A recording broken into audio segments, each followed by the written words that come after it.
কি খাচ্ছিস? রুটি খাওয়া শুরু করেছিস?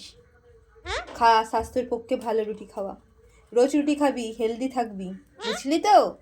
মোটা হয়ে যাচ্ছিস তো, রোগাও তো হতে হবে নাকি? রোজ যেন মনে থাকে, রোজ খাবি। রাতে ভাত খেলে তো মোটা হয়ে যাবি তুই, আর ঠান্ডাও লাগবে। ঠিক আছে, খাওয়া হয়ে গেছে?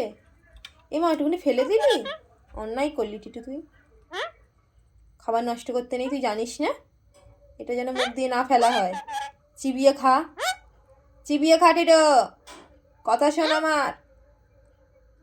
তুই কেন এরকম করছিস টিটু? খেয়েছিস তো? গুড বয়, আর ফেলিনি, ও খেয়েছে। টিটু খেয়েছে, খেয়েছে, খেয়েছে, বন্ধ করে দে। খেয়েছে, খেয়েছে, বন্ধ কর। খেয়েছে। কেন বন্ধ করবো? টাটা টিটু, টাটা করে দে সবাইকে।